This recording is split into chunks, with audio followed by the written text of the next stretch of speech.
Hello everyone, my name is Rosie, this is Steve, and welcome to Really Rapid Reviews.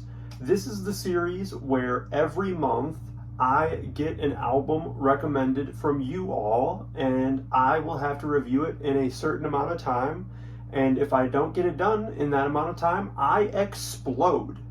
So you might be wondering why there are 10 minutes up here.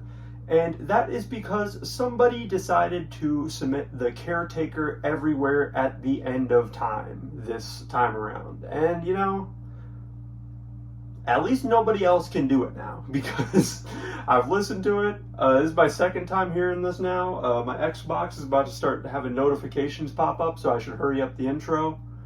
But that's why we have 10 minutes here. I still just correlated 1 minute for every album that is in everywhere at the end of time.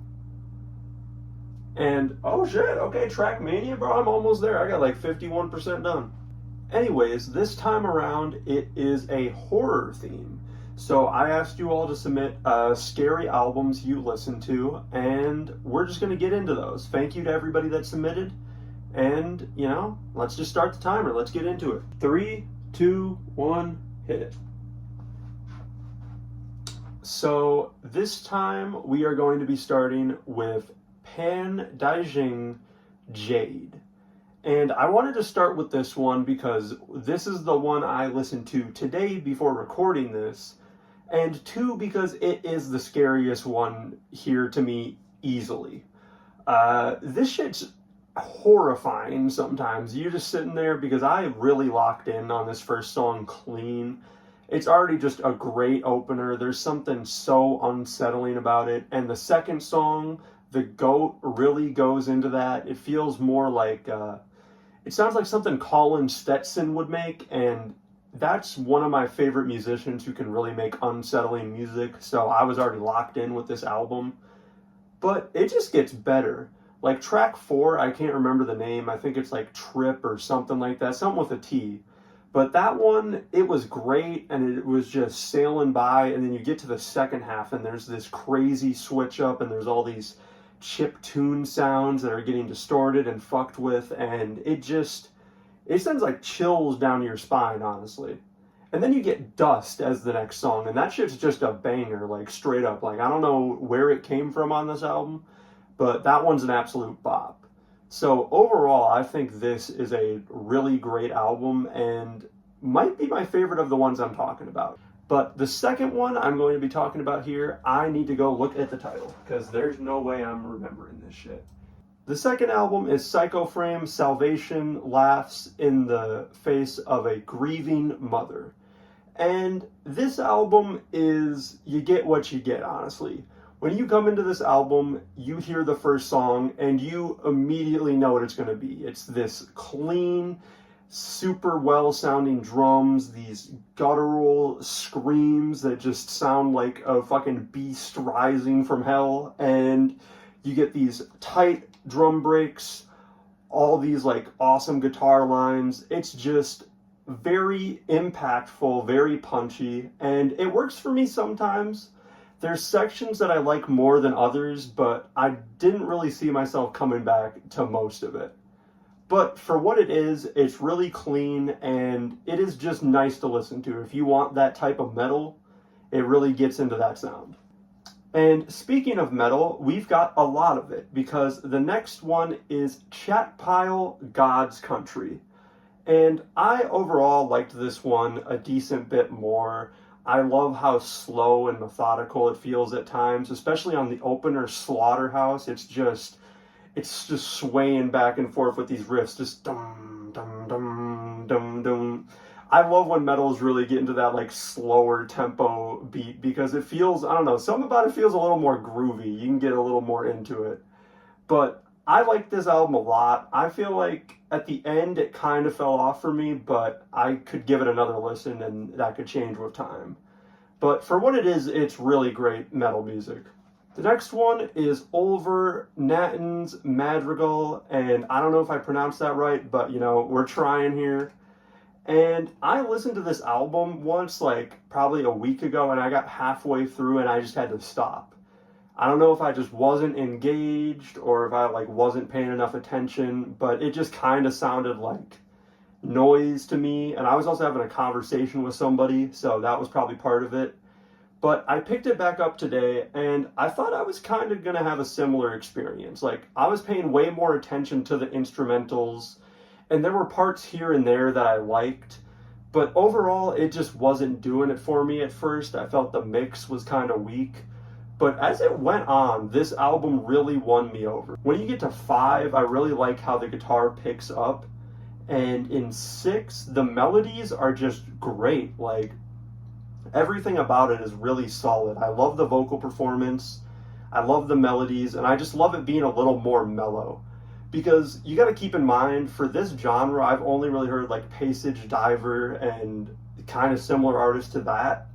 So I haven't heard it get super melodic, but I enjoyed that. And then the one after, 7, is just as good. Both of those songs are definitely my favorite on here. And, you know, it's making me want to check out more black, like, death metal stuff like this. So maybe I will. But time to use the remaining 4 minutes. And I'm getting a drink of water before I start here, because it'll be a sec. Look at that shit ticking down, bro. The Caretaker, Everywhere at the End of Time is an album that I heard probably for my first time like 4 years ago. And that listening experience was so much different from this one because I was completely locked in. I was reading every fucking comment I could find on the YouTube upload. And I was just having a time, bro. There was some point, I think in stage 4 or 5, where this is like 4 a.m. when I was listening to this shit. I don't know what I was doing in high school. I'm like sitting there on my chair, like falling asleep, and then I start falling forward, and then in my dream, I like fall for like a split second, and then I start falling in real life, and I was just like, what the fuck? But that's the type of timing we were on when I listened to it back then. And this time, it was just me and my friend Quint in a VC. I was playing Cuphead the whole time, trying to beat the game. So it was more of a vibe, and I kind of noticed more of the intricacies in, I butchered that word, but you get what I mean, in like the sound of the music. Especially in stage 2 and 3 and 4, these are like really in-depth. The way they're sampled, there's something so cool about them. Like, when you take the scary aspect of this, and don't get me wrong, what it is going for this album, it absolutely exceeds. Every stage it just gets more and more distorted until you really can't figure out what's going on. And I feel like that works as a great metaphor for the cognitive dissonance of someone who's slowly going through dementia, forgetting their memories, and can only attach to the small little glimpses left at that point. So I think it does nail that, but as a produced album in general, this is like crazy shit. I can't think of anybody who really samples like this. Especially when you get into stage 4. It just feels like a mess of certain things that you've heard from the last stages, but made into something unrecognizable. And I think that is pretty fucking awesome. But if I want to run through each stage here first, I'm going to say 1, hands down, is my favorite. I mean, obviously, it is the most musical, for sure. And there's just something so eerie but comforting about these songs. They all feel so warm and textured. And it feels like you're just in your grandma's house listening to the vinyl crackle. There's maybe a little dust building up on the fucking window pane. And you're just having a good time. You know, the sun's coming through the window. You're chilling on the carpet. But stage 3 is what really interests me, because I think especially on this listen, it grew on me, and I might like it even more than stage 2. It's just so creepy and weird, but the sampling is also sick. Like, Back There Benjamin just feels like a warped version of a track on stage 1, and there's one, I can't remember the name, I'll probably put it up here, because when I see the track list, I'll know what it is. But it's just horrifying to me every time. It just feels like intense dread, like, building in my head. But stage 4 has always been great. I love the 3rd song in stage 4. That one has always stuck with me with how just pretty and nice it sounds. And I gotta be honest, like, instrumental wise, I was kind of done with it by stage 5. I do think it's still the weakest one, and that stage 6 is a little bit more interesting because of what it does right at the end. But that's my opinion. God damn, what the... See, this is why you gotta check, because I did not need to hear that shit. I don't even gotta explode at this point, because, like, I wasn't really gonna say much about stage 6, because, you know, it's just, like, pretty simple. It's like there's little vinyl crackles, maybe here and there, maybe some footsteps. It's very, very quiet. There's not really, like, any melodies. Until that part at the end, you know, where you get that one sweeping melody to come in that kind of, at least to me, seems like it's trying to be like the last glimpse of like your life, your last moments, you know, you're going through everything before you die. And yeah, I think it's a pretty good stage, honestly. Like, it grew on me from the first time I heard it. But at this point, I'm just yapping.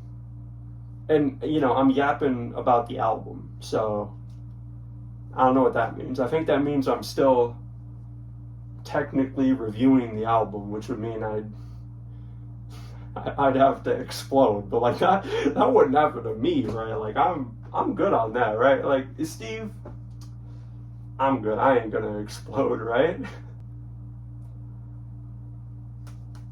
Hopefully not, right? Yeah, okay. The timer ended, so I should be good, right? I'm good. Alright, like I said in the last video, it's been nice knowing you. You're a great man.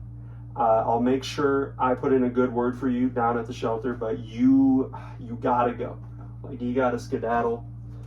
You can come back next October when, you know, it's cold and wet and there's leaves on the ground, but we're about to get snow, bro. And, like, when I start talking about Yana Ganagi and Kim Arium, we don't need you staring everybody in the background. So, like, let's get out of here. Yeah, the outro. Thank you for watching.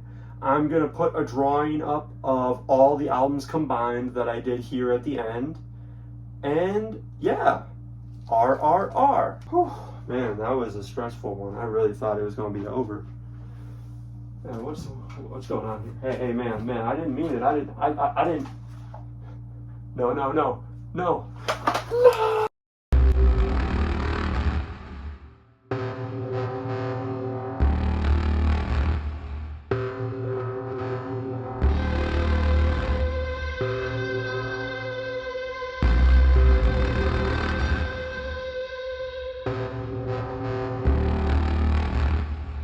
I'm like, hey, what's up, hello?